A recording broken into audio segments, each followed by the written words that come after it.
Boa tarde a todos, tudo bem? Espero que todo mundo esteja muito, muito bem. Que dia maravilhoso de Gamescom, começando agora nessa quarta-feira, um dia de imprensa. A gente tem muita coisa pela frente, mesmo num dia que está um pouquinho mais fechado, dia só para nós íntimos aqui na Gamescom. Estou muito, muito feliz de receber todos vocês. E tá para começar um painel interessantíssimo, que principalmente para quem não só mora em São Paulo, mas para o Brasil como um todo, vai trazer mudanças incríveis para a indústria de games. Eu estou ansiosíssima para ver como que vai ser esse painel por aqui, porque a Secretaria da Cultura, Economia e Indústria Criativas do Estado de São Paulo apresenta agora o seu Plano Games SP. A proposta desse plano é construir políticas públicas para impulsionar a indústria de games e também XR aqui no nosso estado. Além disso, com mais suporte, conexão e também com inovação, o Estado de São Paulo tem tudo para se tornar a referência no cenário gamer no Brasil e também no mundo, por que não?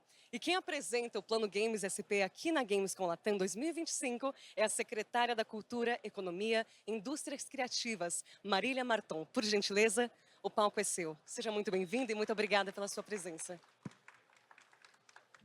Bom, gente, eu vou começar de pé, aí quando eu cansar eu sento. Acho que a primeira fala é quando a gente está pensando num plano, a gente está falando de plano, para as pessoas entenderem o que é esse plano. O plano ele precisa mostrar para as pessoas quais são os metas, os objetivos, aonde a gente está, aonde a gente quer chegar, quais são as ações que a gente vai desenvolver para poder chegar nesses objetivos, alcançar essas metas. E obviamente que o plano ele é feito a partir de um olhar do dia, olhando para trás o que já foi feito, o que deu certo, mas principalmente olhando para os primeiros 5 anos.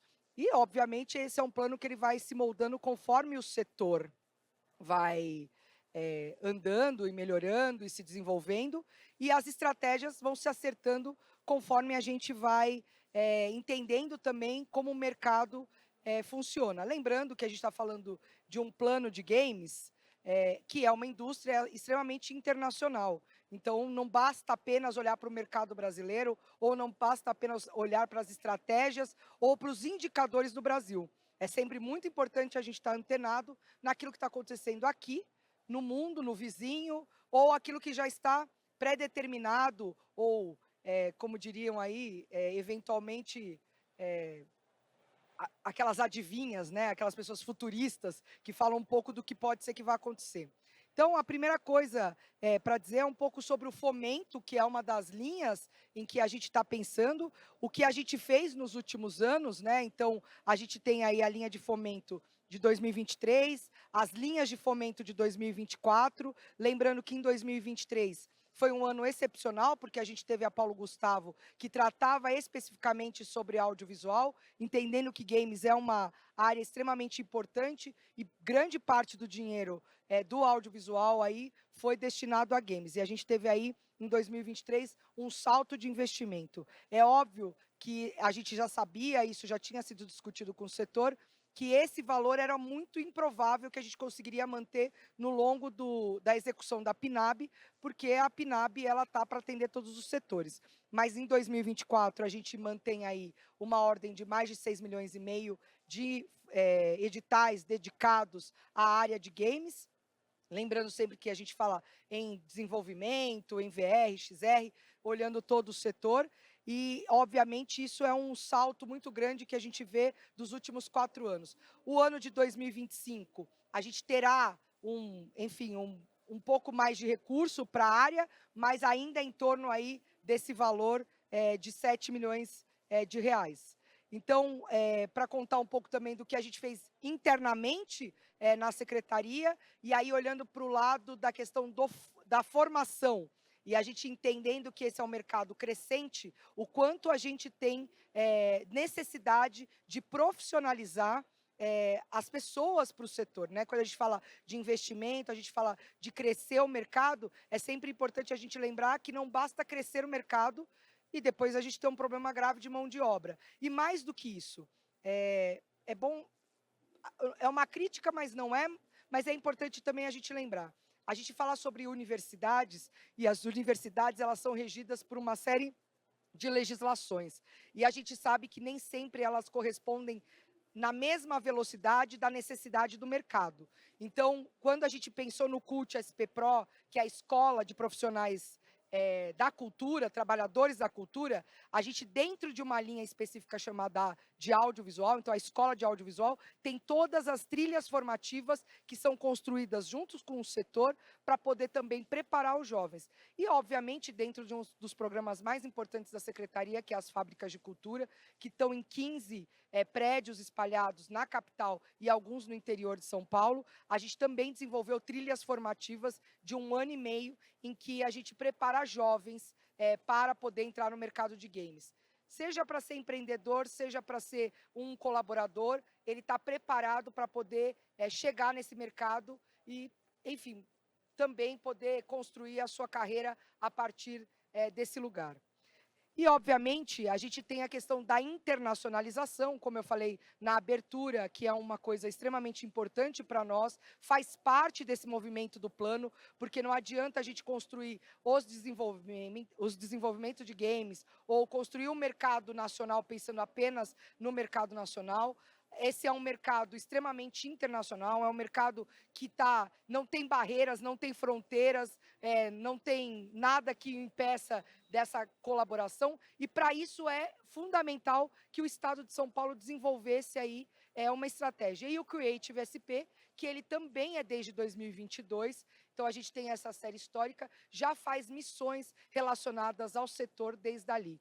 Então, a gente teve participação 3 vezes da GDC, a gente já teve 3 vezes participação na Gamescom, e esse ano a gente está aqui também para anunciar que o Creative vai trabalhar esse ano com a Game Talk Show. Então, a gente faz missão para Tóquio esse ano também. Então, aqueles que estão interessados, a gente vai ter aí um edital publicado através do site da Secretaria, para que a gente também possa fazer, mas eu já brinquei que é Tóquio e Osaka, porque não dá só, já que vai fazer a viagem, faz a viagem completa, né, para poder também a gente já conhecer um pouco mais sobre a feira aí do mundo. Então, o Creative, ele é um ambiente para negócios, ele é destinado para isso, então, no geral, a gente impulsiona empresas que já estão ali com seu protótipo ou eu nunca sei como vocês chamam, demo, protótipo, pronto, e que eventualmente vai para esses mercados de feiras como aqui e podem ir lá e poder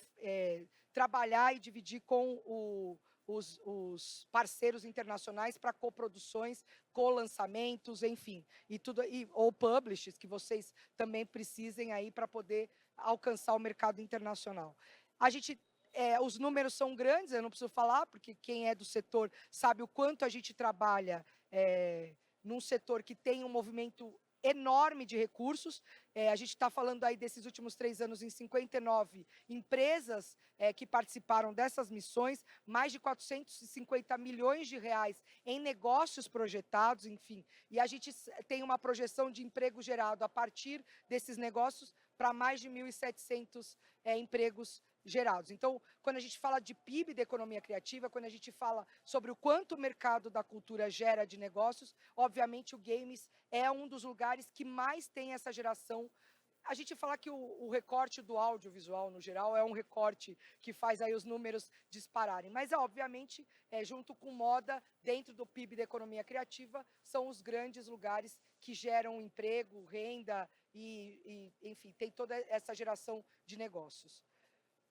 Para além disso, né, a gente tem aí toda a questão da própria Gamescom, né, a Latam, para além de ir para a Gamescom Colônia, a gente teve aí a sensibilidade de promover e trazer a Gamescom para o Brasil.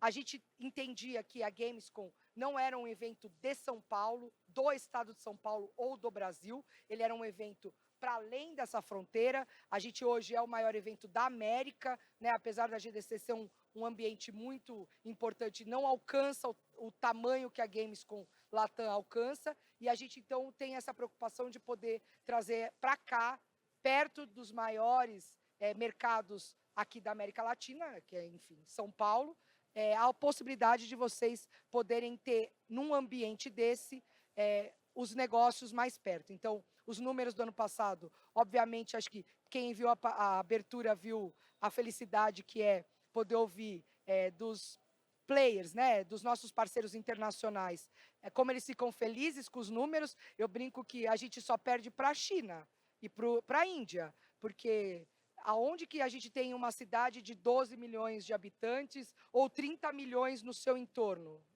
Só em Xangai. Então, assim, é obviamente que qualquer evento aqui, o impacto é extremamente positivo. Então, a gente realmente tem um potencial de retorno para uma feira como essa de muito impacto. E isso facilita para aqueles que são os trabalhadores e desenvolvedores da área a possibilidade de estar perto dos grandes players, sem precisar sair, pegar avião, que é muito legal, ficar 3 horas no aeroporto. Então, obviamente, aqui é muito mais bacana. A gente, quando fala do mercado do estado de São Paulo, a gente entende, né, que a gente está com, tem aí um impacto muito forte, são mais de 60 estúdios aqui no estado de São Paulo, e o mais legal é quando as pessoas perguntam para mim, mas você é secretária de Estado, o que tem a ver? A gente está falando da capital. E aí, quando a gente depura as empresas, né, as empresas de games aqui no estado de São Paulo, a gente tem um recorte incrível que sai muito da capital, claro, na região da Grande São Paulo tem aí, né, um grande número, mas veja, a gente está em Ribeirão Preto, a gente está em Campinas, a gente está em São José do Rio Preto, em Marília, no próprio Vale do Paraíba. Então, assim, é impressionante como o setor, ele realmente não é um setor de território, ele é um setor que é para além do espaço físico. A gente também percebe que tem regiões que ainda não atuamos e que, obviamente, por obrigação do Estado, a gente precisa atuar. Então, quando a gente fala de um plano de ação, de um plano olhando para o setor, o Estado tem por obrigação também atuar para estimular esses lugares. Então, a gente entende que é importante a gente estar nesse ambiente, ter esses dados faz com que a gente acerte na política pública do Estado de São Paulo, e essa é uma política que é construída junto com vocês. E, obviamente, a região metropolitana como um grande boom, aí com mais de R$ 1 bilhão em geração de negócios, mas aí é muito particular da nossa região metropolitana da capital. Bom, então as diretrizes do plano passam por esse fortalecimento da indústria, passa pelo fomento, que a gente insiste que é uma parte importante, fomento à inovação, fomento à identidade cultural, para que a gente possa contar as nossas histórias, colocar elas ali no ambiente em que as pessoas possam consumir, aprender, lembrando sempre que diversidade cultural é isso, são as pessoas poderem conhecer as nossas histórias e elas poderem usufruir e desfrutar dessas nossas histórias. A gente também fala sobre formação, qualificação e geração de emprego, porque o Estado tem essa preocupação de poder trazer para esse ambiente a possibilidade de novos negócios, e para isso a gente precisa ter profissionais qualificados e, obviamente, a questão da internacionalização, fechando esse ciclo virtuoso de construção de todo o setor. Então, assim, os grandes eixos estratégicos estão na questão da formação profissional dentro do CUT SP Pro, como a gente falou ali no começo, e nas fábricas de cultura, que tem as fábricas de games. Agora o desafio é como a gente escalona tudo isso para fora dos ambientes de prédios e a gente leva isso para esses lugares que já têm o setor fortalecido, melhorando, qualificando ainda mais, e para aqueles que ainda não têm, que são os eixos da região ali, a Piracicaba, Araçatuba, como que a gente faz para que a gente possa fortalecer esse eixo e também estimular mais essa formação. E para isso, o plano ele existe para a gente poder desenhar todas essas estratégias. Bom, para 2025, a gente cria uma nova linha de fomento, que é muito pedida por muito tempo, que é a de finalização e publicação. Até então, a gente só trabalhava com desenvolvimento. Então, agora também a gente tem aí a questão da finalização e publicação. O próprio PROAC ICMS, que é aquele que as pessoas podem, parecido com a Rouanet, buscar outros fontes de patrocínio com a carta de isenção de ICMS, também agora abre um incentivo indireto de R$ 100 mil, o que também era inédito, mas agora a própria comissão de avaliação de projetos da CAP, né, que é quem faz as avaliações lá, entendeu como é que o setor de games também é um setor importante que distribui e fala sobre as nossas culturas. E, por último, que ainda é um pouco mais em estudo, a gente deve ter anúncios mais pontuais aí um pouquinho mais para frente, mas já em ampla discussão com a Desenvolve São Paulo, que é o Banco do Estado de São Paulo, que associado à Secretaria de Desenvolvimento Econômico, uma linha de financiamento para aquisição de equipamentos. A gente sabe que não é barato um computador, eu nem vou falar o nome daquele bagulho que... eu falo bagulho. Que coloca dados. Servidor, é um bagulho grande, pesado para um cacete, enfim. E aí é caro, uma coisa importada, cara, tal, não sei o quê. Então, a gente poder dar a possibilidade para aqueles que estão iniciando, eventualmente, claro, não precisa comprar um super equipamento, mas a gente sabe da necessidade que não dá para ser um computador normal, que começa a ter que apagar a foto 1 para poder entrar a foto 10. Então, a gente tem aí essa linha de crédito que vai poder dar para vocês o conforto de comprar equipamentos de qualidade e assim melhorando cada vez mais os produtos que são feitos de forma nacional. A gente tem aí a produção, na questão da produção e distribuição, a gente está criando um programa de aceleração de estúdios, então a gente fazer todo esse apoio técnico, dar para vocês todo o respaldo necessário, tudo aquilo que os técnicos... Agora entrou, hein? Aqui no meu ouvido estourou. Tudo aquilo que os técnicos podem usufruir de forma... Deixa eu voltar aqui no raciocínio. Então, a criação de um programa de aceleração, ele é para que possa ter uma tutoria de apoio e que vocês possam ter aí... a possibilidade de contar com profissionais que possam colaborar e estimular essa assessoria de criação dos estúdios. Né? Esse ano, a grande novidade que a gente traz para a feira no nosso stand é o Speed Pitch. O Speed Pitch é, de novo, um momento em que a gente quer dar oportunidade para que as empresas desenvolvedoras possam encontrar... enfim, fundos, publishers, ou outros desenvolvedores de outros estúdios e que possam fazer aquilo que a gente chama de encontro promissor, que é a coprodução, é poder desenvolver em conjunto, é poder escalonar o produto. Então, numa série de motivações que a gente possa dar para vocês essa possibilidade do ambiente de sair. Eu brinco que o Estado não vai resolver tudo, não vai. É impossível conseguir resolver tudo. A gente gostaria de dar a ajuda do empurrão, porque eu tenho certeza que competência, vontade e estratégia, cada um de vocês, na sua construção do seu próprio negócio, já tem isso, mas eventualmente realmente precisa desse empurrão. E o Estado está aqui para isso. Né? A gente também quer... e aí é uma coisa, até por conta da própria política pública, desenvolver indicadores que mostrem para nós quem somos, aonde estamos, o que está faltando, porque uma boa política pública e os resultados de um bom setor, eles só são possíveis quando a gente realmente tem indicadores fortes que dizem sobre a gente e que consiga mostrar todo o potencial, quer seja sobre o ponto de vista do que está faltando, quer seja sobre o ponto de vista daquilo que alcançamos. Então, é fundamental. E, para isso, obviamente, um ponto de controle importante é a Câmara Setorial de Games e Cultura Pop. A gente já criou, ela está implementada, mas a gente precisa ativá-la e para que ela seja um ambiente de diálogo profundo e contínuo, né? Não é só profundo sobre o tipo de tema que a gente vai ter, mas muito mais do que isso, é conseguir o tempo todo ajustar o caminho da política pública. Política pública é quase como um Titanic. Se você estiver navegando para o lugar errado, você baterá com certeza num iceberg. Se você tiver o tempo todo um monitoramento, pessoas perto que estão olhando para o setor, que estão vendo o que está acontecendo, e a gente consegue arrumar o trajeto para que a gente consiga alcançar mais rápido os nossos objetivos, mais rápido a gente terá o setor fortalecido, não só no estado de São Paulo, mas em todo o Brasil. Então, é fundamental isso. A questão da internacionalização, a gente tem, no normal, a gente faz 10 empresas em 2 missões anuais, como a gente já falou aqui, a GDC e a Games, com uma no primeiro semestre e outra no segundo semestre. E esse ano, pela primeira vez, a gente fará a missão Tóquio com Osaka, só esse ano, né? Porque ano que vem já não tem mais Osaka. Mas, enfim, e dependendo de como Tóquio render, porque a gente vai, um pouco, todos nós queremos, não sei se eu vou, mas todos aqueles queremos, a secretaria estará, com certeza, vai sentir se realmente o ambiente é propício. Porque, no caso do Creative, é um programa que realmente ele é para gerar resultados objetivos sobre para qual é o sentido daquela viagem que a gente está fazendo. Então, acho que mais do que estar perto do ambiente, é a gente poder estar ali e poder se comunicar com todos os players do mercado de games. E aí, gente, é isso.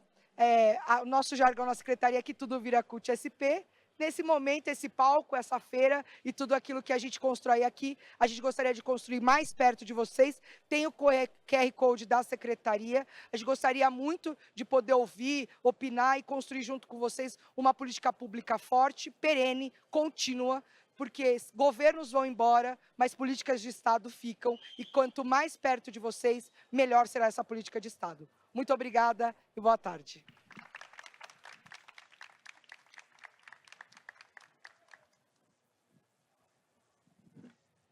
Muito obrigada, Marília. Muito obrigada mesmo. Tem muitas coisas para tirar. Parabéns pela sua apresentação e por um projeto tão incrível. Deixa eu pegar aqui. Se você quiser deixar por ali, depois a gente se organiza, vai dar tudo certo. Muito obrigada. Muito obrigada por essa apresentação incrível, um momento sensacional, onde a gente vê principalmente o estado de São Paulo investindo cada vez mais na indústria de games, expandindo essa cena que a gente ama tanto e trazendo oportunidades incríveis para desenvolvedores, e é isso que a gente quer ver. E agora, o nosso próximo painel reúne a CEO da Indie Hero, a Juliana Brito, e também o seu programa Join, que é powered by Xsola Accelerator, para mostrar como essa iniciativa ajuda os estúdios indie a crescerem e também alcançar o mercado global. De desenvolvedores iniciantes a também estúdios em ascensão, a gente vai descobrir agora como talentos locais estão conquistando o mundo com as suas histórias e também com ferramentas e conexões que geram oportunidades. Para essa conversa, eu gostaria de convidar ao palco, por gentileza, o vice-presidente da área diária da Xsolar Latam, o Alessandro Biolo. Por gentileza, Alessandro, no palco. Seja muito bem-vindo, muito obrigada pela sua presença. Gostaria de chamar também o diretor de operações da Xsola, Parag Amin. Por gentileza. Muito obrigada pela sua presença, seja muito bem-vindo. E por último, gostaria de também convidar ao palco a maravilhosa Juliana Brito, que é CEO da Indie Hero. Por favor, Juliana. Muito obrigada pela sua presença. Eu vou dar os microfones aqui para vocês. Aqui. Thank you very much. Muito obrigado.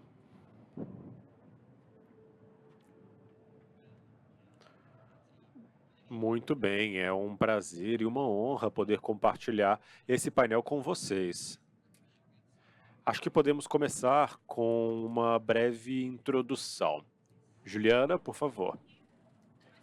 Claro, obrigada. Em primeiro lugar, eu quero agradecer ao convite para estar aqui no palco. Eu sou a Juliana Brito, sou CEO da Gaming Hero.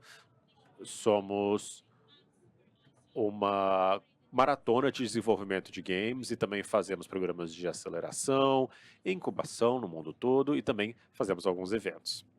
Ok, obrigado.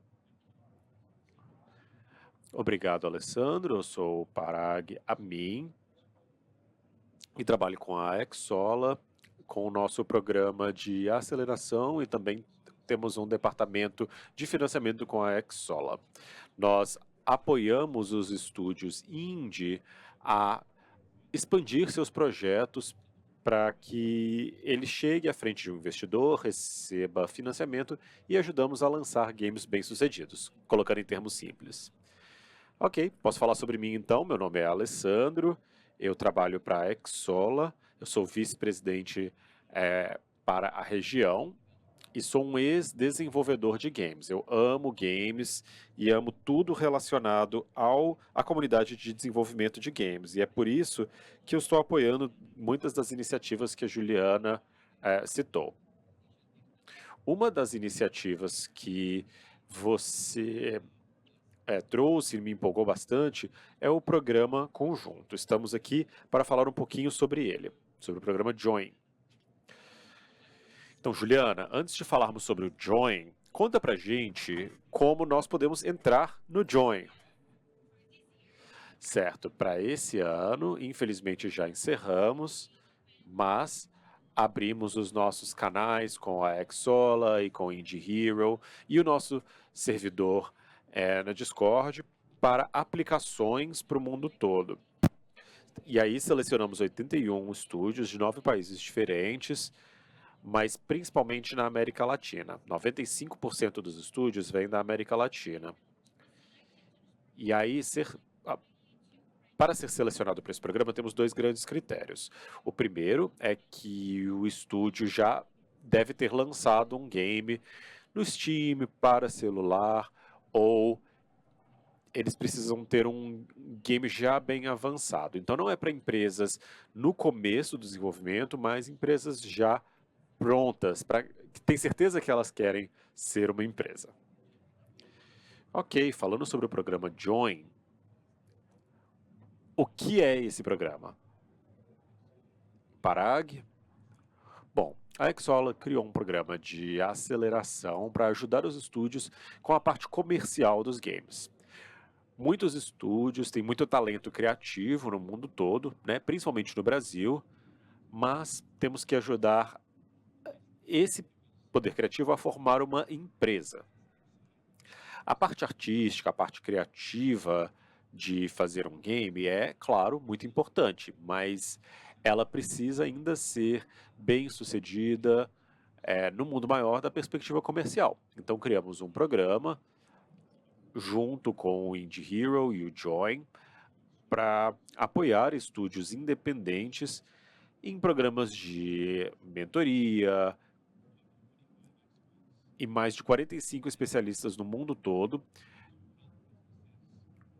para ajudar os negócios e os estúdios a entender os diferentes elementos necessários para se ter sucesso. Isso é da parte financeiro, da parte jurídica, marketing e por aí vai. Todos os estúdios são empresas, né, com todos os seus aspectos, mas a parte importante do programa é justamente esse lado mais comercial dos games, para que os talentos criativos possam ter uma empresa bem-sucedida a longo prazo. Juliana, você tem algo para acrescentar? Eu acho que ele resumiu bem. A única coisa que eu acrescentaria é que para o Join especificamente, a gente foca em pitches. Então, em todo o programa, as pessoas recebem feedbacks sobre pitches constantemente. Eles podem refazer o pitch. Eu sei que é difícil receber investimentos, uma publisher e etc. Mas o nosso objetivo é para que todos que participem do Join consigam uma segunda reunião. O nosso objetivo é ter pelo menos uma segunda reunião e um acompanhamento, né? Uma continuação. Sabemos que esse é um mercado que não está tão maduro, então o meu enfoque é conseguir uma segunda reunião. Depois de todos os estúdios conseguirem, aí a gente provavelmente vai fazer algo, um programa de restauração, de feedback, né, para entender por que eles não receberam o feedback após a segunda reunião. Mas por enquanto o objetivo é a segunda reunião. Ok, tem uma pergunta para você, Parag. Essa é a segunda principal pergunta. Como o programa ajuda os desenvolvedores a superar dois dos maiores desafios, na minha opinião? Primeiro é receber financiamento, ser financiado pelos games, para os games é um grande desafio. E, em segundo lugar, se você estiver publicando por conta própria, como encontrar visibilidade para o game? Então, como a aceleradora ajuda o desenvolvedor nesses dois desafios? Boa pergunta. Então, temos caminhos diferentes no programa de aceleração. Um deles é o de investimento e a outra trilha é de publicação. E também temos uma de autopublicação. Então, dependendo da jornada que o estúdio selecionar, podemos oferecer mentoria, direcionamento, conhecimento e ajuda prática, que é o mais importante, em como seguir por essa trilha que eles selecionaram. Mas para responder a primeira parte, com o programa em si, eu acho que encontrar financiamento é uma questão muito profunda, porque o que os investidores e quem são os investidores, né? O que eles estão procurando? Quem são eles? Na minha experiência, as pessoas investem em pessoas. Então, a primeira coisa é explicar para os estúdios que eles precisam demonstrar mais do que só a sua capacidade criativa e de desenvolvimento.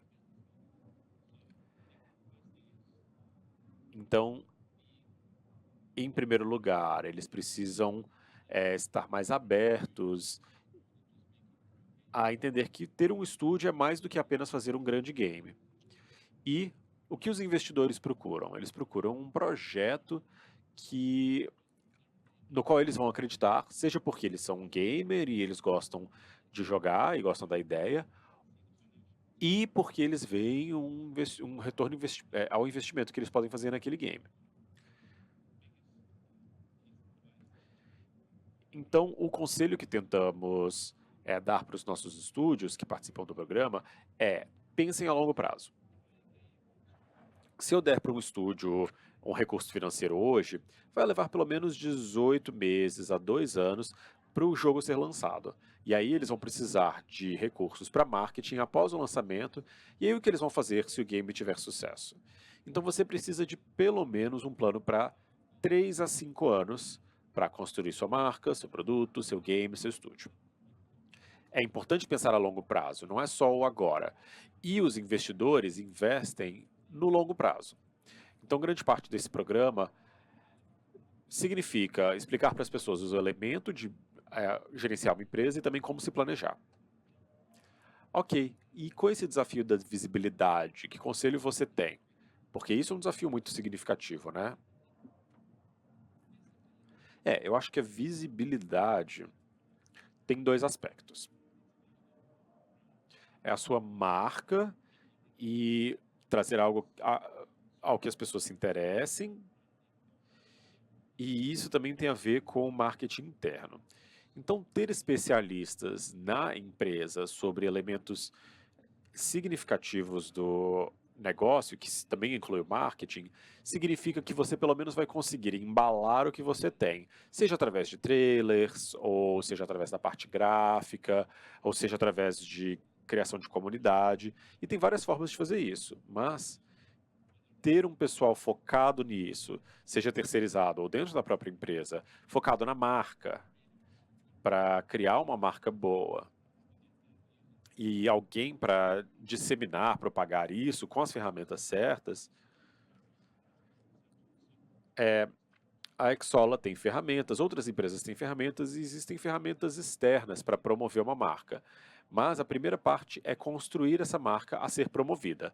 Se você não tem um bom trailer, ou se você não tem um demo jogável que as pessoas possam ver e jogar, você não vai ter uma comunidade. A sua comunidade vai ser baseada em ter um bom produto e uma pessoa focada em desenvolver essa comunidade. Então isso é o mais importante. Ok, obrigado. Juliana, agora uma pergunta para você.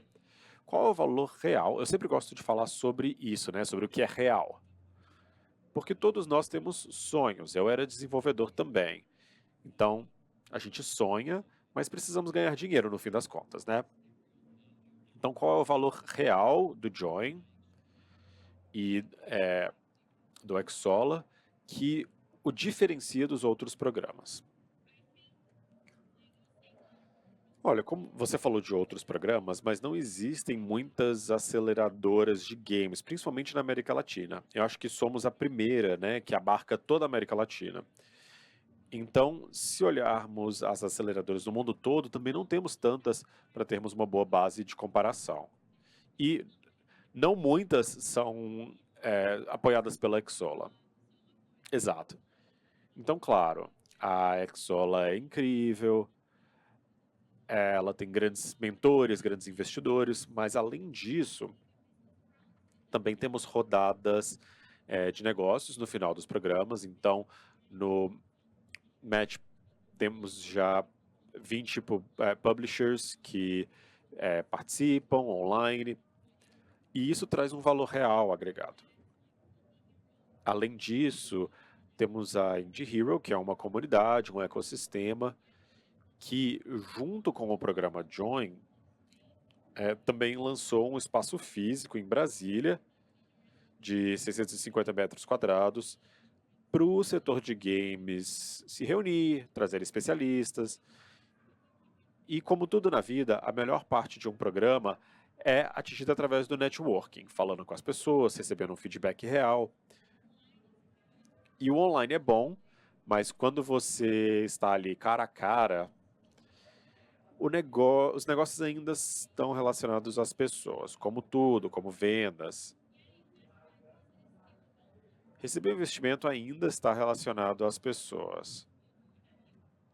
É uma questão de contato humano, principalmente na América Latina, né? Porque a gente é mais assim.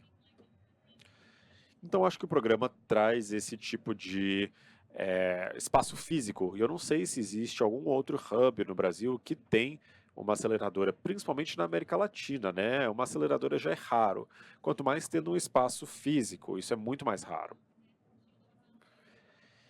E também ter uma comunidade que foi construída por causa do Game Jam Plus, com desenvolvedores de mais de 50 países falando sobre as suas experiências. E a possibilidade de fazer um game de uma pessoa de outra região do mundo é algo que todo mundo poderia encontrar no Join. Então acho que o programa tenta falar com o desenvolvedor e com a companhia através de todos os lados diferentes. Com networking, com grandes mentores, com muito conteúdo, com espaço físico, e também fazemos 2 eventos. Um é o Brazil Connect Festival, que é um B2C para exportação, em que milhares de pessoas vão, jogam, e também temos incentivos, né, para as pessoas jogarem jogos independentes. A gente gosta de desafios, gostamos de oferecer prêmios para os melhores feedbacks. E no final, também temos um evento B2B. Sabe o que eu gosto muito do Indie Hero? E eu vou falar isso aqui no palco. É que vocês estão criando uma comunidade do zero. E isso é muito importante. Não apenas para os desenvolvedores, mas também para as vendas dos games. É assim que os games são vendidos hoje em dia. Se você não tiver uma comunidade para o seu game, é improvável que você tenha um bom retorno, principalmente se são games mais premium para PC. Você falou sobre mentoria várias vezes. Então, um dos principais elementos do Join, apoiado pela Xsolla, é a mentoria. E, Parag, acho que você é a pessoa certa para falarmos sobre isso, né? Como isso acontece na América Latina e como os desenvolvedores superam esses desafios que a gente mencionou. Obrigado, Alessandro. Nós temos 35 dos melhores especialistas nas suas áreas, no mundo todo, no setor de games. Então,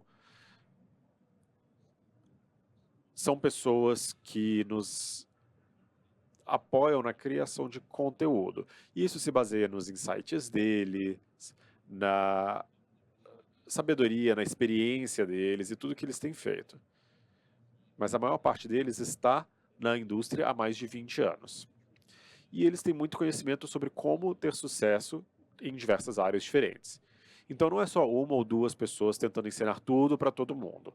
São pessoas que são especialistas de um assunto específico, de uma parte específica do negócio, que estão oferecendo a sua experiência aos estúdios.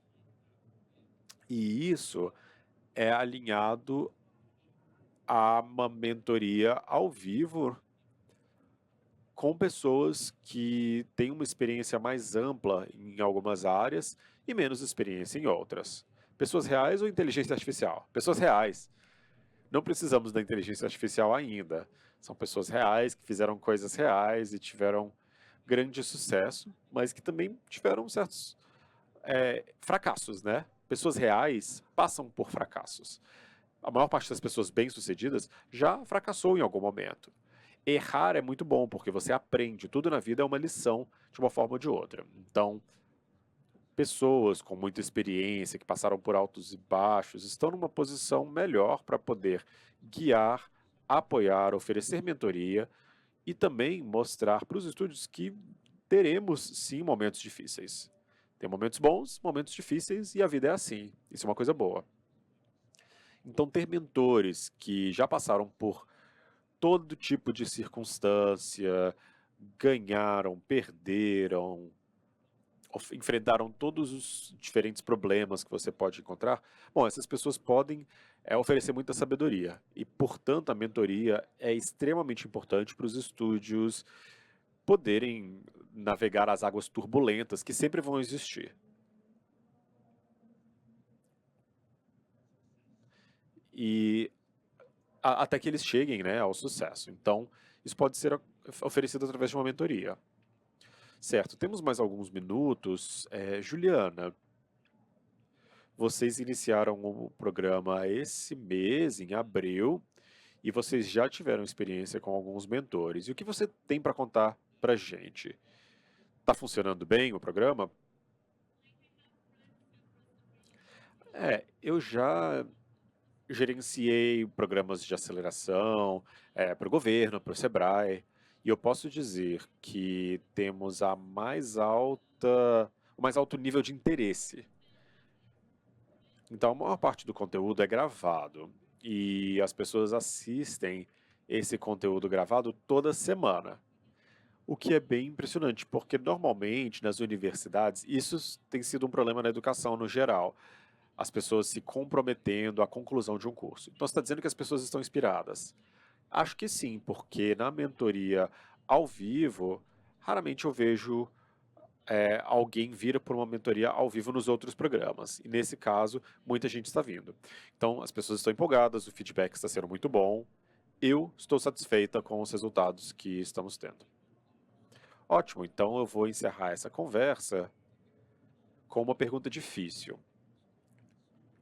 Qual é a dificuldade mais comum que vocês estão vendo para os desenvolvedores e como podemos ajudá-los a superar esse obstáculo? Além de investimento e visibilidade, né, que já citamos. O que vocês enxergam além disso? Que questão pode ser resolvida?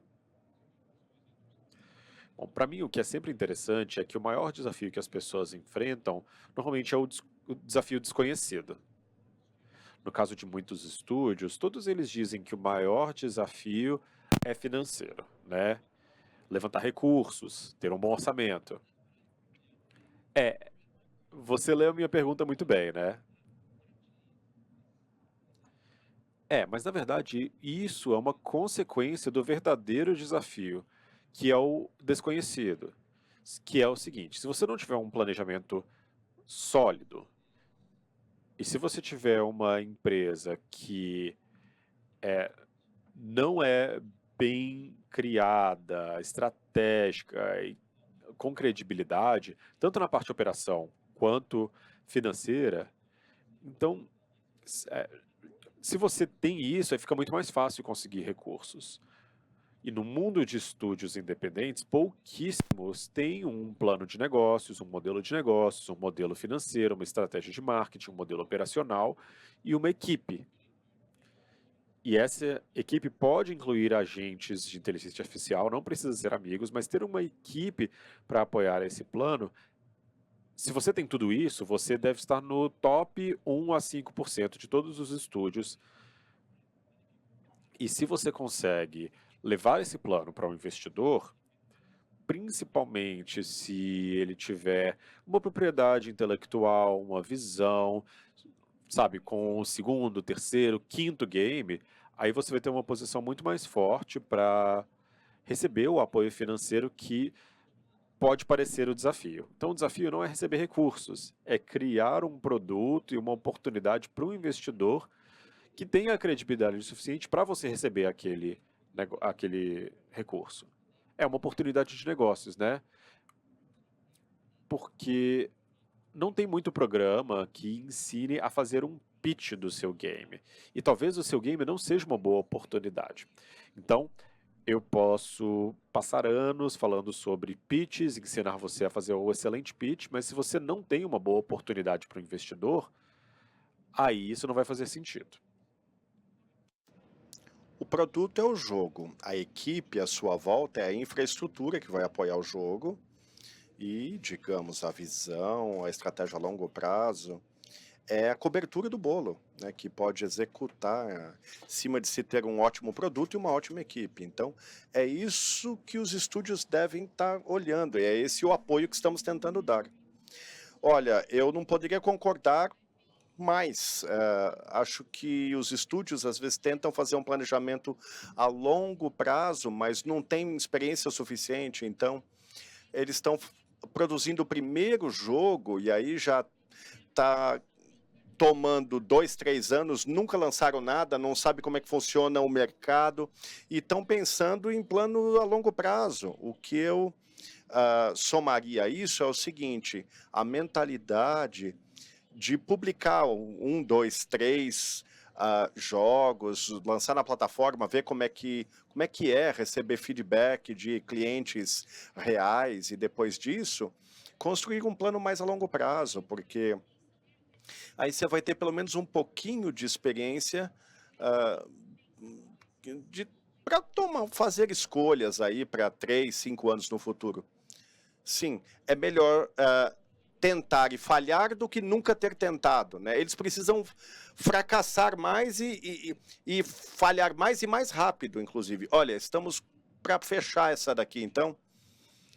Algumas palavras de encerramento, quiserem passar um conselho para os devs que estão com dificuldade aí, né? Estou fazendo meu segundo, terceiro jogo, já conheço a realidade. Eu era um desenvolvedor ingênuo, né? Eu falei, meu primeiro jogo, vou me tornar milionário, só de carregar na loja, vou vender $1 milhão. E eu fui assim, e muita gente, né? Esse sou eu, muitos anos atrás. Então, um conselho. É sempre importante seguir e perseguir os seus sonhos, sua paixão. Não desanima. E hoje, há tanto apoio que você pode obter do mundo todo, e pessoas que vão ter alegria, prazer de te apoiar, se você tem um sonho, uma paixão, não desanime, esse é o primeiro, foque no que você quer atingir, e se você correr atrás disso, coisas boas vão acontecer. Isso, não vai facilitar, mas, né. Juliana, palavras de encerramento.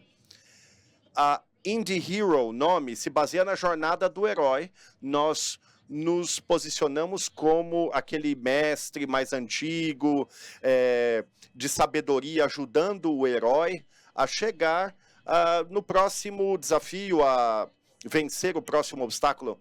Mas você nunca vai ver nenhum herói que fica em casa e não fez nada, nenhuma história, né? Assistido TV e no chat.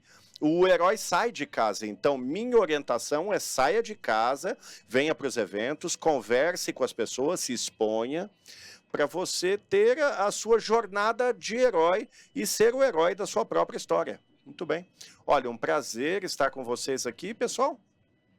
Nos vemos no próximo. Valeu, Alessandro. Muito obrigado.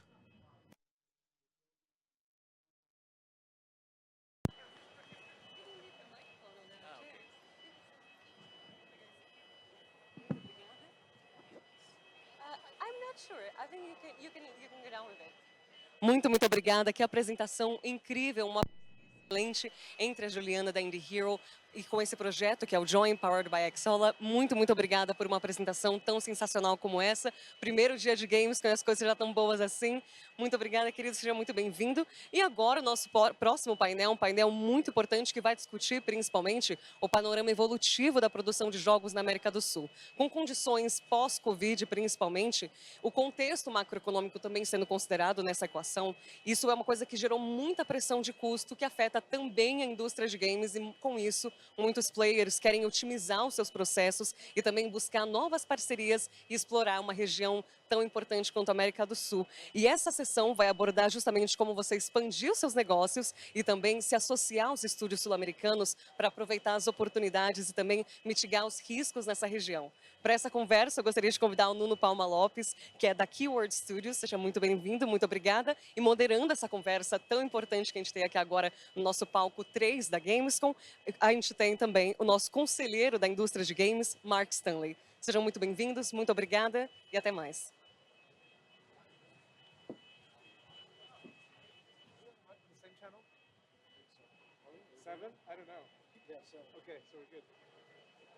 Hello, hello. Are we good? All right. Muito bem. Bom vê-los, bem-vindos à nossa sessão. é ótimo estar aqui. Meu nome é Mark Stanley. Eu sou um veterano na indústria, já estou há mais de 20 anos na indústria. É ótimo estar de volta em São Paulo. Já faz alguns anos, a minha última vinda. E é fantástico estar de volta aqui. Eu cresci na região, na Costa Rica, e na minha época de PlayStation e Xbox, gastei muito tempo. É ótimo estar aqui com o Nuno Lopes, responsável por desenvolvimento corporativo na Keyword Studio, está envolvido em vários negócios de fusão e aquisição. Bem-vindo, Nuno. Obrigado, Mark.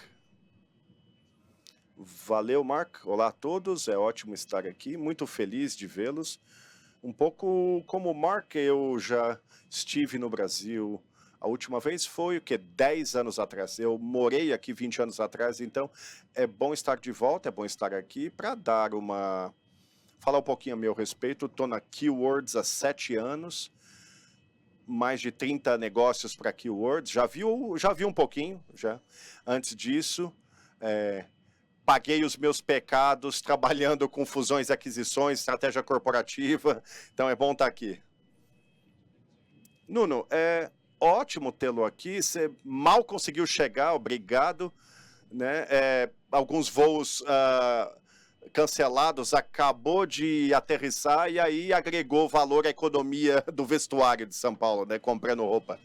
Então, queremos falar da dinâmica do ponto de vista de investimento, aquisição. Vamos começar com tudo o que aconteceu nos últimos 5 anos. Saímos de um boom na época da Covid nessa indústria, né? Tanto aqui na região quanto de forma global, e vimos, obviamente, ajustes radicais, né? Chegando no meio de 2025. Fala um pouquinho sobre como tem sido, do seu lado das coisas, olhando do ponto de vista de aquisições estratégicas, sobreviver e passar por esse boom e o ajuste pós-Covid, né?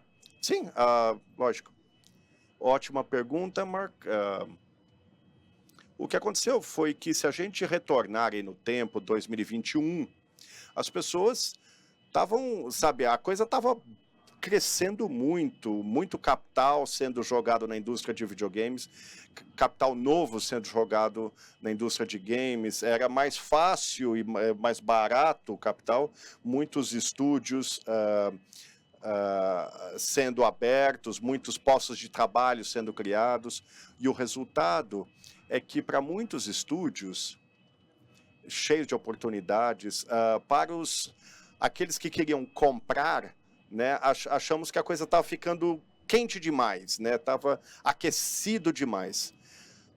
Havia bons motivos para esse aquecimento, havia demanda, e até um certo ponto justificado, né? 2021 até segunda metade ou final de 2022, mas colocou muita pressão em cima de alguns adquirentes, né? A palavra-chave era disciplina. Muitas pessoas ali pela primeira vez comprando uma empresa, comprando um estúdio. Alguns eram da área de serviços, outros não. Nós, pela primeira vez, nós encontramos investidores financeiros concorrendo conosco, mas nossos clientes também concorrendo conosco, né?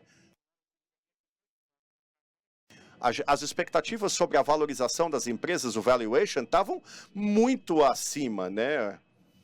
E essa era a história. Naquele momento, os estúdios precisavam, e se você tem 2 braços, 2 pernas, vale muito. Então, criou uma bolha nesse sentido, né? Certo ou errado, a bolha existia, estava ali. Quando eu olho o que fizemos, poderíamos ter adquirido mais, talvez, mas dissemos, não, a coisa está aquecida demais, a gente pisou no chão um pouco mais firme, e em relação à sua pergunta, a realidade começou a se apresentar de forma mais clara. Essas pessoas, esses investidores que não estavam tão acostumados à dinâmica da indústria de games, sabe, às vezes você cancela o lançamento de um game, ou o pessoal entra num novo game que tem só, sei lá, 5 pessoas desenvolvendo. Isso começou a causar pressão contra a ação, de repente todo esse fluxo de trabalho novo que tinha existido já não existia mais. Precisava brigar mais para conseguir. Isso criou oportunidade, né, para aqueles compradores estratégicos, adquirentes estratégicos, mas também fez com que nós nos tornássemos mais cuidadosos, né? As pessoas, você precisa ajudar as pessoas a apostarem corretamente.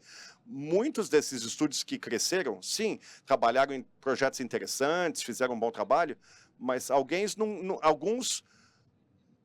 não tinham o apoio correto, os projetos não eram viáveis para subir na cadeia alimentar.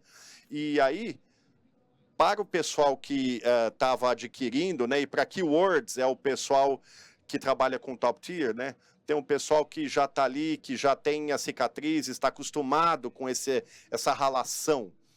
E esse é o mundo que estamos nos encaminhando cada vez mais, voltado para segurança, talento, estarmos juntos, me mostra o seu histórico. É isso que o cliente espera. Então, as coisas alteraram um pouco. A gente saiu daquele otimismo, daquele boom, e agora a gente está vendo o que é talvez um período mais de vacas magras. Então, ao passar por esse ciclo de abundância e oportunidades de aquisição na época da Covid, e os estúdios podiam pedir o que eles quisessem, porque muita velocidade no sentido de aquisições, né? Um pouquinho de FOMO, né? De medo de perder o bonde. E agora você está olhando para situações onde o estúdio que estavam valorizados em 100 milhões, agora estão em 30 ou 50, ou porque o produto foi cancelado, alguns produtos foram cancelados, ou serviço, faturamento reduziu. Quais são algumas das peças-chave, da perspectiva global, ao olhar para aquisições potenciais de estúdios ou organizações voltadas para serviço, para atendimento, como a Keywords, né? Quais são alguns dos fatores-chave que você está analisando que iriam trazer informações para o nosso público, né, sobre como que eu deveria administrar melhor o meu estúdio para ser um alvo de aquisição mais valioso? Obrigado pela pergunta. Para nós, cada vez mais, talvez, tem 45 coisas que a gente olha, né? Então, você tem qualidade, você já foi exposto a isso. Às vezes você tem, às vezes não, tudo bem. Mas é importante que você tenha essa experiência de ter passado pelo processo de lançamento, um shipping, né? O cliente olha para isso, quer saber quem você é. Às vezes eles fazem uma aposta, mas querem saber que o pessoal entende do que está falando. Segundo, você tem o trabalho, né? Não estou falando de, sabe, você teve visibilidade da sua receita, é difícil. Para a gente é muito importante poder ver que há uma cadência. Quando você olha para o estúdio, então, você está vendo uma aposta, estávamos em 100 e agora estamos em 20, às vezes temos menos do que isso, é de cair o queixo, né? Então, outra coisa é onde a base do estúdio, com quem está trabalhando, quanto tempo a equipe está junta, isso é muito importante, porque os clientes querem ter continuidade. Isso é importante para a gente, garantindo que as pessoas já trabalharam juntas tempo suficiente, que as coisas fluem na produção, do designer para o artista, engenheiros. Há uma coalizão ali, né? Uma coesão. São coisas importantes para a gente. Obrigado por compartilhar essa visão ao olhar para o seu papel, que é global. A Keywords talvez é a maior equipe terceirizada do mundo, vocês têm mais de 12 mil pessoas, né? Vocês já passaram por evoluções adquiridas pela EQT, aprendendo novos processos. Vamos mudar um pouco aqui para América Latina. Essa região, qualquer país aqui nessa região, a maioria dos desenvolvedores, eles transformam adversidade, desafios, é coisa do dia a dia. Se você é um desenvolvedor na Argentina, Brasil, Costa Rica, México, você está acostumado à adversidade, a ter que ajustar as coisas, e você monta o teu negócio para ser mais resiliente do que o estúdio norte-americano ali, ou até europeu, tradicional, porque é um fator de sobrevivência na região.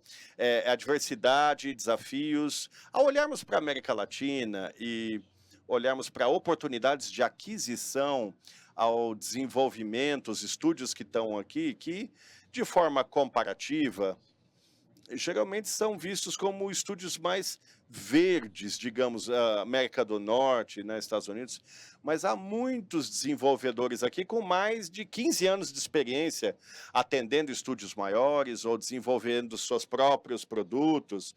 Você olha para essa região, especificamente Brasil e outros mercados chaves, quais são algumas áreas de oportunidade que você vê para Keywords Studios? Vocês são bem leves aqui de presença na região. Eu acredito que torna essa região uma prioridade aqui para a sua presença e qualquer desenvolvedor ou orientação voltada para a prestação de serviços, o que eles podem buscar como oportunidades para si e através da lente da Keywords? Obrigado pela pergunta, mais uma vez, você tem razão. Vários comentários aí. É uma oportunidade para a gente. É uma região que temos já analisado há algum tempo, tentando adentrar a América do Sul, Brasil. Na lista de talentos nossos, temos pessoas do Brasil, e uma coisa que sempre reconhecemos é que o Brasil tem excelentes talentos. Então, você começa a olhar para isso, e tem escala também, tem muitos talentos e tem escala. São duas coisas muito importantes para a gente, porque podemos estabelecer e crescer a partir daí. Temos tentado encontrar o ângulo certo, o parceiro certo, a abordagem certa. Até agora não conseguimos ainda. Estou confiante de que vamos, porque é algo que está na nossa agenda, nosso objetivo. Acho que para os estúdios é importante olhar para Keywords como se fosse um trampolim. Em relação ao que você fala, nós temos uma presença global, nós enxergamos mais do que qualquer outro estúdio enxerga, né? A gente tem mais de 25 estúdios, nós vamos ver mais do mercado do que qualquer outro. Ou seja, temos mais a compartilhar e temos a oportunidade de elevar o perfil desses estúdios. Os clientes enxergam isso quando a gente adquire um estúdio, há uma melhoria de qualidade. Então, a gente vê isso como uma oportunidade para os estúdios, não necessariamente tipo, eu tenho meu estúdiozinho aqui, eu administro, faço do jeito que eu gosto. Uma das coisas que eu acabei descobrindo na Keywords, com certeza, mas no mercado também, muito pessoal é sensível no sentido de não vamos quebrar o que já está funcionando, né? Não vamos mexer. Falamos um pouquinho dos próprios desenvolvedores. Para outras indústrias, especificamente, a Keywords espalha a sua presença em diferentes indústrias, mas se você é um fornecedor de marketing social, relações públicas, que é voltado para game, mais específico para entretenimento, o que você recomenda para organizações nesse segmento em relação ao crescimento deles e presença para poder ser um alvo de aquisição? Acho que tem coisas que dá para fazer quando você é uma empresa pequena, e nós sabemos porque a realidade para Keywords é que nós somos uma grande pequena empresa. E a gente precisa aceitar que quando crescemos, tem certas coisas que ficam mais difíceis de continuar fazendo. Essa evolução, essa mudança, às vezes traz um custo. Pode ser um custo econômico, mas também pode ser um custo intangível. Mas se você estiver pensando em crescer e se você quiser aproveitar a oportunidade de ter um grande parceiro que vai te apoiar, é importante se preparar para isso. Então, o que é importante para aquele parceiro? O que precisa acontecer? Assim você pode entrar e ter sucesso e não, ter que resolver coisas antes de falar com um potencial parceiro. Então as pessoas podem acabar fazendo conversas mais direcionadas a isso. A gente faz isso o tempo todo. Bom, ver você aqui na Gamescom Latam é um grande passo, né, para ver que uma organização global como a de vocês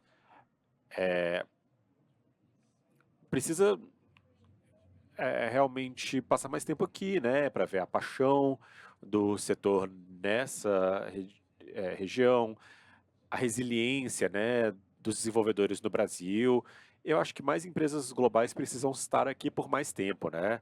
E isso precisa ser feito de forma presencial, cara a cara, e não através de, sabe, pacotes de informações, de fusões e aquisições. Então é um bom sinal ver você e uma maior parte da equipe aqui, porque é aqui que as coisas acontecem. E aqui estamos à frente das inovações, né, na minha opinião. Quando estamos falando de um setor que agora está passando por uma enorme transformação, agora estamos vendo modelos de negócio se rompendo de um lado, de outro. Os modelos tradicionais de publishing não são a mesma coisa. Gastar milhões de dólares em um game AAA já não é mais tão comum. E queremos desenvolvimentos menores, desenvolvedores que vão ter um crescimento menor também. Então eu queria encerrar com as suas considerações sobre essa transformação atual. Essa questão é muito importante. Eu não preciso sair do palco sem falar sobre isso, porque quando olhamos para 2022 e 2023, os estúdios da América do Norte, da Europa, começaram a ver clientes e outros estúdios buscando formas diferentes de trabalhar, e mesmo assumindo riscos calculados, mais do que no passado. Tem lugares como a América do Sul, leste europeu e até a Ásia que vão ter uma oportunidade muito maior para receber projetos maiores do que tinham no passado. Em parte por causa do fuso e em parte por causa do talento ali. E é por isso que estamos passando mais tempo aqui. Estamos vendo estúdios muito bons. Bom, estamos ansiosos para ver você aqui no ano que vem anunciando mais algumas aquisições nessa região. É muito bom estar com você, obrigado por ter viajado para falar com a gente. Obrigado a todos que estão assistindo, espero que vocês curtam o resto do evento. Obrigado pelo convite.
Aqui, não, painel esse.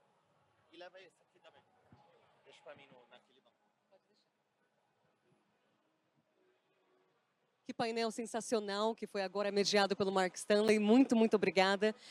Um painel sensacional que a gente tem começando a Gamescom muito bem. Nesse primeiro dia de imprensa, dia fechado ao público, só para nós íntimos. A gente já tem painéis incríveis rolando por aqui. E o próximo não é diferente, porque analisando tudo que está rolando, não só aqui no Palco 3, mas durante toda a Gamescom, a gente sabe que o investimento no setor de games na América Latina está crescendo cada vez mais. É um setor que aumenta e dessa forma atrai cada vez mais investidores. Esse painel vai abordar as principais tendências, os desafios e as oportunidades do mercado, explorando principalmente o que os investidores estão buscando, as suas teses de investimento e também como os estúdios podem se portar, se posicionar para conseguir captar recursos e também expandir os seus negócios. Para essa conversa, convido primeiro David Fernandes, que é o CEO da Sandsoft. Por gentileza, David, pode vir ao palco. Muito obrigada. Também gostaria de convidar, por gentileza, Arnaldo Rocha, que é o nosso parceiro da Dealmaker. Seja muito bem-vindo, muito obrigada. Também gostaria de convidar ao palco Samuel Veloso, que é investidor da Maia Capital. Seja muito bem-vindo. E por último, também quero convidar Fernando Vascones, que é Head de Investimentos em Games da Saga e que vai ser o mediador dessa conversa. Muito, muito obrigada e uma ótima palestra para vocês.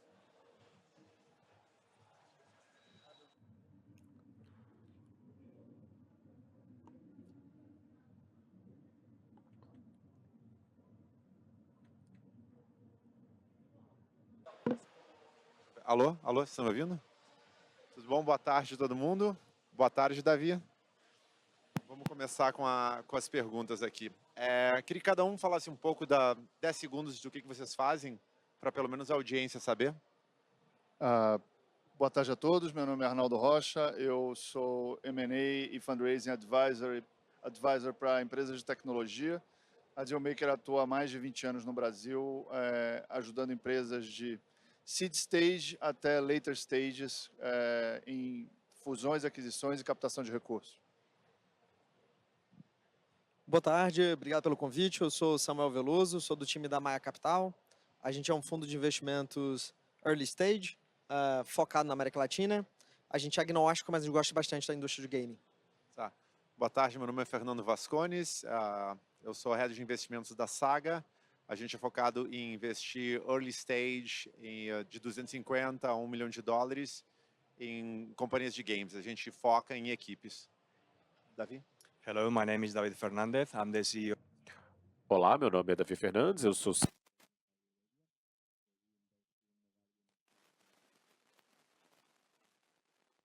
em estúdios. Estou aqui agora. Bom, vamos começar com a primeira pergunta. O que vocês olham numa companhia? Arnaldo, você... Bom, no meu caso, eu ajudo companhias a realizar transações que podem ser compra de empresas, venda de empresas ou captação de recursos para crescimento. O que a gente tenta olhar numa empresa é a capacidade da companhia de fato, sair do outro lado, né, com sucesso numa transação. E isso tem inúmeras variáveis que são importantes para a gente acessar se essa companhia tem chances de realizar uma transação de sucesso. Mas eu vou citar algumas, né? O time, se é um time que trabalha há bastante tempo junto e tem capacidade de, não só de realização, mas de mudar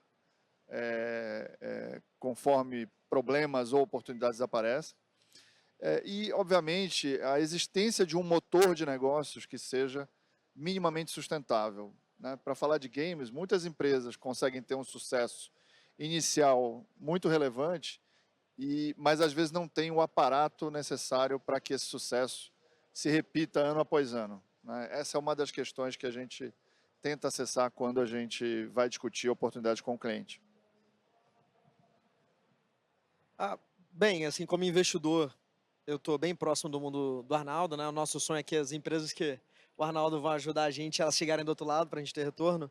Mas se eu for adicionar algum ponto ali, além do time, do modelo de negócio, algo muito importante para a gente é que uma jornada de crescimento da companhia, ela precisa ser defensável, né? Ela precisa continuar existindo ao longo do tempo.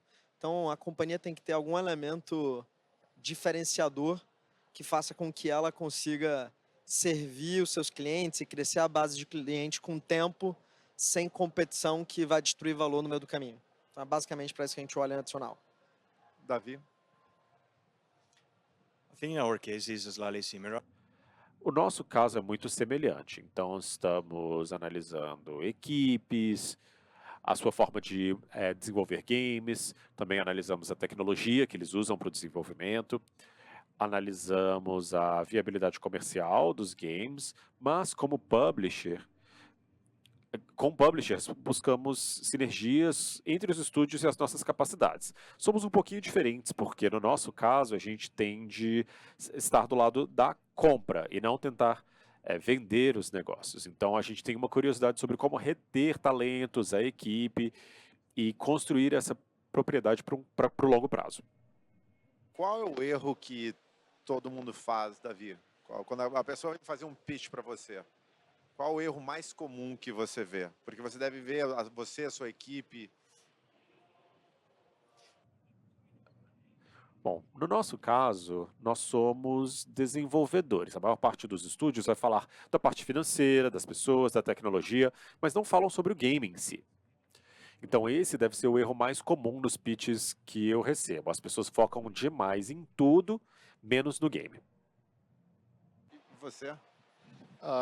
Eu acho que um dos erros mais comuns é, assim, normalmente a gente tem clientes apaixonados pelo produto.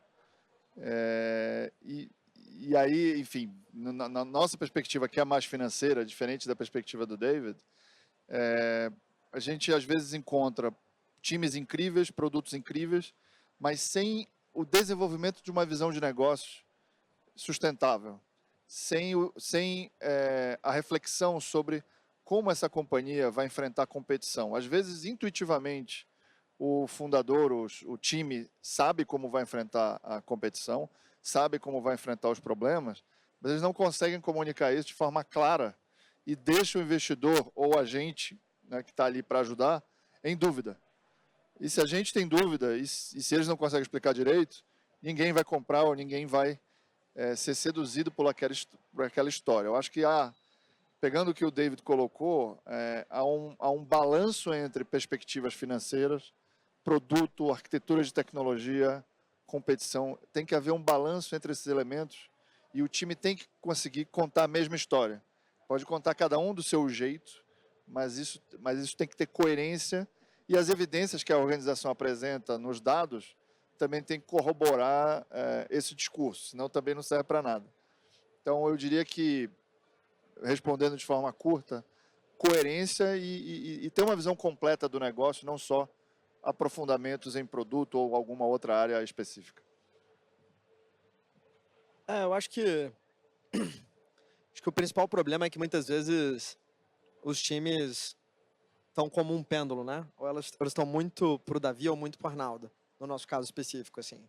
Eu acho que uma história coerente tem no centro uma visão de produto e de por que esse negócio tem que existir, precisa existir, porque as pessoas vão querer que esse produto exista e os números estão ali para comprovar isso, né? Para ajudar a gente de forma um pouco mais prática e pragmática, checar fazer um backtest dessa visão, né?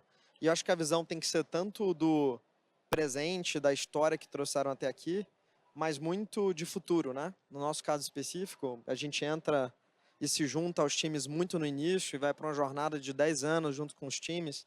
Então a gente tem que estar muito comprado nessa visão de por que esse futuro vai se materializar no mesmo nível de grandeza da visão desses fundadores, né? Então, para a gente, essa história do passado conectada com os números, mas principalmente essa narrativa de futuro que crie entusiasmo na gente para se juntar, é muito importante. Muitas vezes ela se perde nessa dualidade de falar demais do produto ou falar só de métricas que acabam ficando um pouco mais vazias. E voltando para você, Samuel, se você tivesse que falar para a audiência pelo menos 3 coisas que tem que ser feita, porque o mercado brasileiro, a pessoa tem que ser, quando você olha num pitch, cara, pelo menos você tem que me apresentar esses 3 itens aqui. Quais seriam os 3 itens? E depois eu passo pro Arnaldo e depois pro Davi. Acho que o primeiro é por que esse time, né?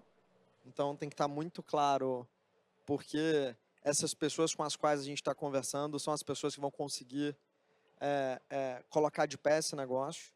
Eu acho que tem que ter um insight de pessoas de por que elas vão querer estar com você. Por que você tem direito de desistir, por que você tem direito de desistir em qualquer que seja o console que eles estejam usando. E por fim, porque um negócio vai existir em torno disso, né? Porque esse insight que essas pessoas vão conseguir executar vai conseguir gerar retorno financeiro, que é o que a gente está buscando como investidor. Eu acho que, naturalmente, a minha perspectiva vai ser mais financeira, né? Porque, enfim, é a natureza da nossa atuação, mas obviamente, para nós, se não tem número, se não tem viabilidade econômica, os objetivos daquele grupo de fundadores ou daquela equipe podem até ser atingidos, mas não naquele momento, né? Então, ter tração, conseguir demonstrar, ainda que se o faturamento não for alto, o faturamento será alto, ou pela aquisição de clientes, pela retenção, alguma demonstração quantitativa de que existe um motor de criação de riqueza, para nós é o pilar central, né? E em torno desse pilar, a gente aí, obviamente, tem os outros componentes importantes, né? Tem que ter um produto, mas esse produto pode ser um produto inicial que ainda vai ser desenvolvido. Pode ter uma arquitetura, essa arquitetura pode vir a mudar ao longo do tempo, mas tudo isso tem que conversar em torno, para nós, de uma solidez financeira, que pode ser, de fato, números de receita, EBITDA, lucro, ou pode ser a demonstração que, dado o comportamento dos clientes ou dos usuários, o financeiro vai chegar onde tem que estar. Davi? Thing, you know, is Eu concordo com o que o pessoal falou, mas a minha perspectiva é um pouco diferente. Um pitch precisa ter pelo menos respostas a 3 perguntas. A primeira pergunta seria: o que você está tentando construir e por que isso é algo que importa para você? Está ligado à visão, né, e à sua paixão por aquela ideia.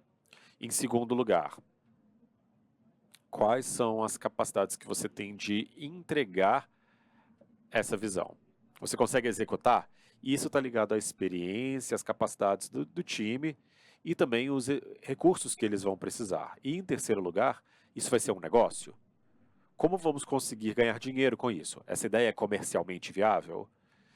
E isso está relacionado a evidências de mercado, dados, pontos de referência do mercado, e tudo isso pode indicar que esse é um setor que pode ser desenvolvido. Claro, vai dependendo de onde você estiver nessa pergunta, eu não vou insistir tanto em cases, porque isso é algo muito imprevisível. Mas é importante ter pontos de referência sobre que recursos são necessários, quanto dinheiro é necessário para executar uma visão e qual é o tamanho da oportunidade que vocês têm como alvo. Pode ter. Que eu falei assim, a coisa que não bota isso no pitch. Davi. well, that's a hard one. Difícil essa, hein?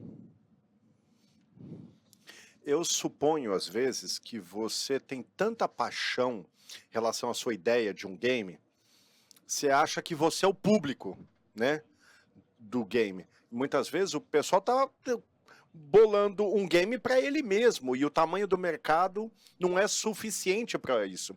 Então, será que esse é um game para um público? Tem um público que existe, que você acha que é um negócio viável, adequado, que você vai poder fazer crescer? Talvez seja uma das coisas mais que eu desafio as equipes. Por que essa ideia? Você é um jogador desse jogo, quem vai comprar isso? Coisas que eu talvez não inclua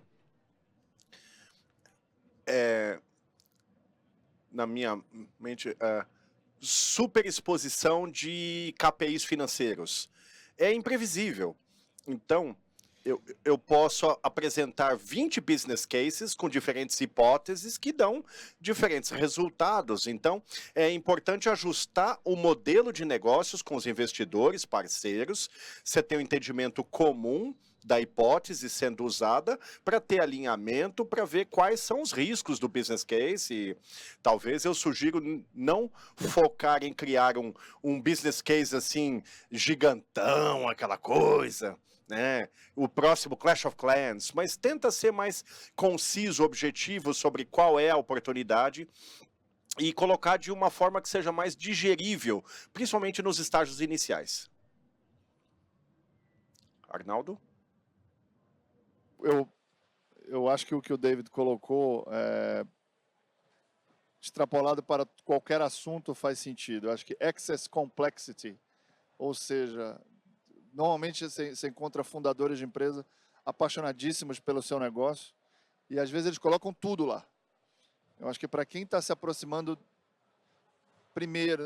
as primeiras aproximações para você entender uma companhia, entender o mercado, entender o setor, se você tem muito detalhe pode suscitar dúvidas, pode atrapalhar o entendimento do que é mais importante e pode causar em quem está lendo uma crítica de que, poxa, será que essa turma sabe o que é mais importante dentro desses 50 itens que eles estão falando aqui? Então, eu tomaria cuidado com o excesso de detalhes, o excesso de complexidade e, sem dúvida, excesso de indicadores financeiros ou business plans muito complicados, né, do que vai acontecer daqui a 5 anos. Daqui a 5 anos, a gente não sabe se a gente vai estar andando de air car ou como é que vai ser, que interface a gente vai usar para jogar, talvez. Então, como é que você vai fazer um business plan para daqui a 5 anos no detalhe? Eu acho que esse é um cuidado que os times têm que ter. Samuel? Eu acho que tem pouco a adicionar aqui, mas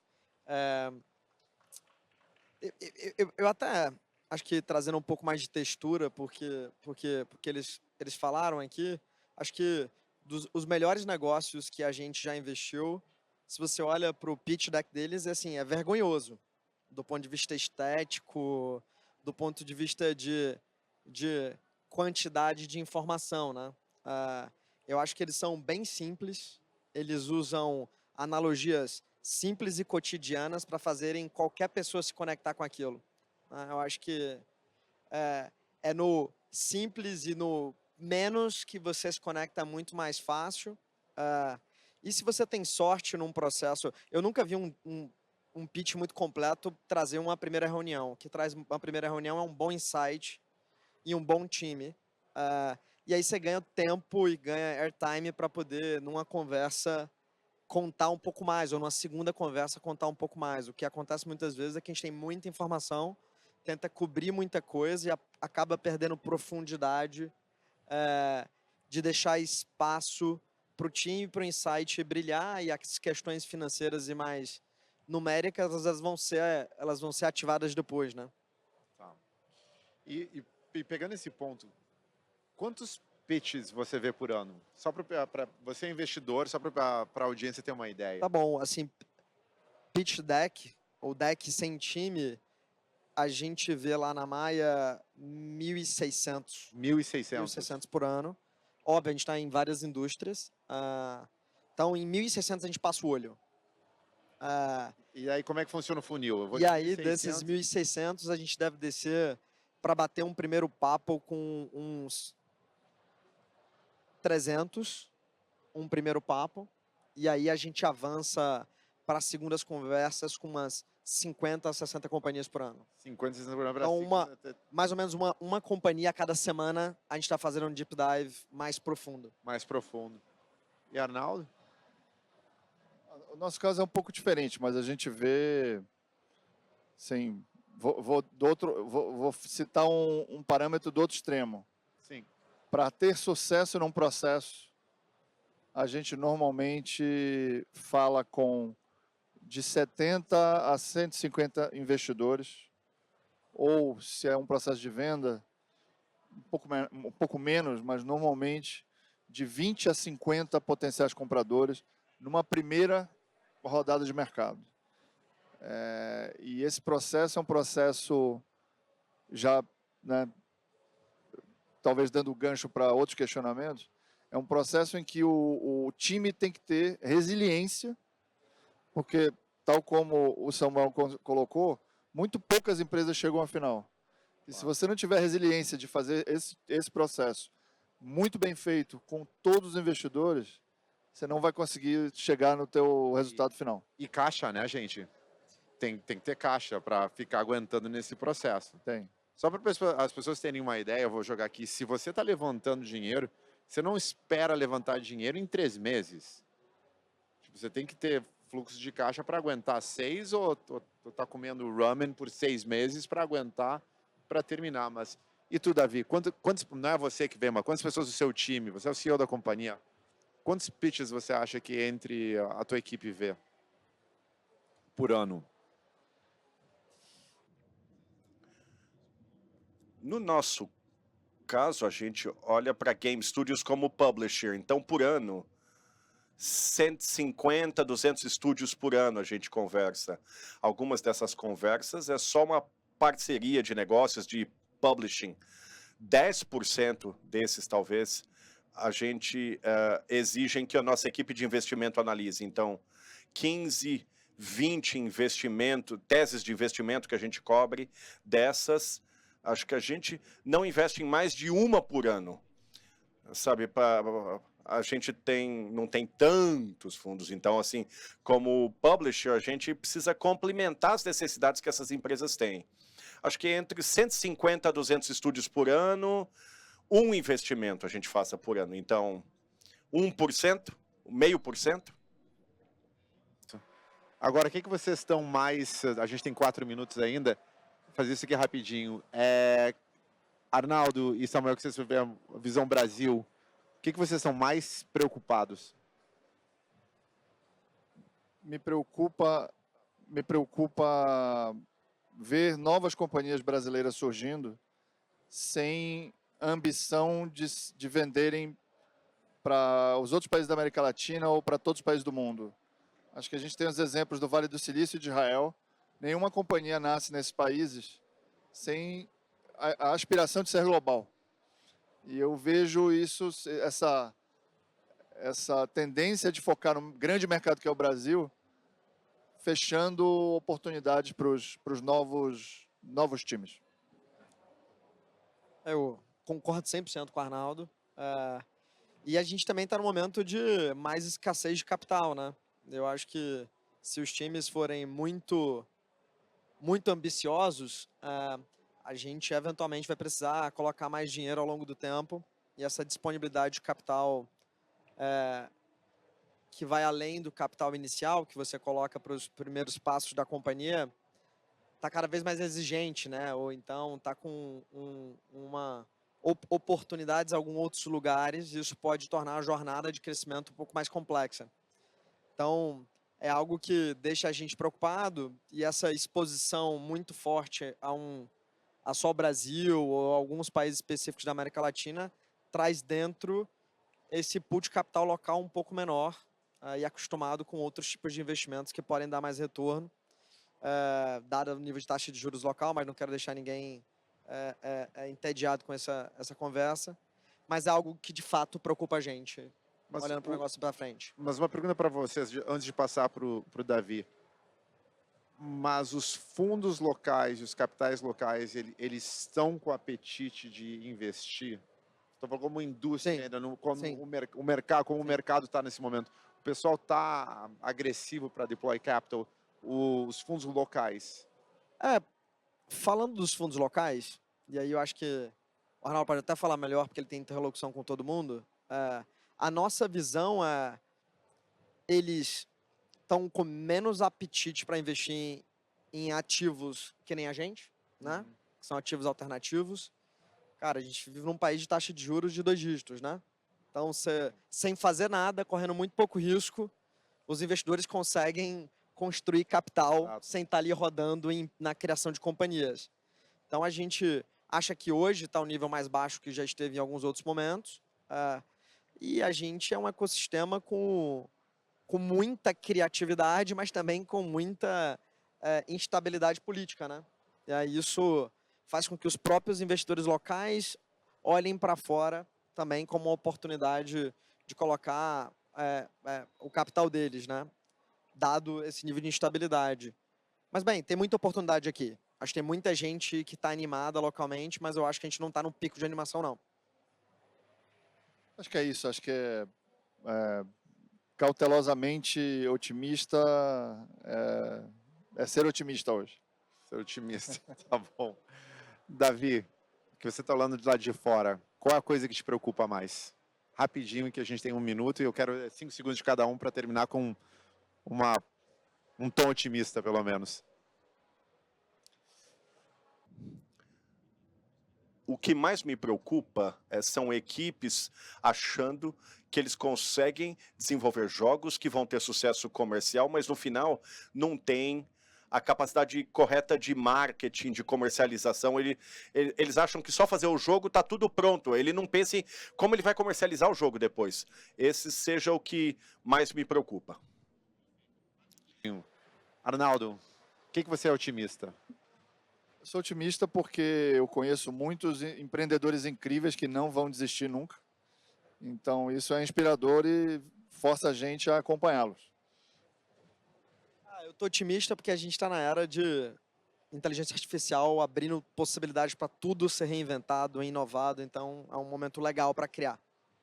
Davi, que você está otimista? Platform disruption. A disrupção de plataformas, eu acho que, particularmente no ambiente mobile, está aberto para disrupção. Então, mudança, a questão regulatória também, e traz novas oportunidades. Gente, muito obrigado por estarem aqui. Obrigado. Thank you, Davi.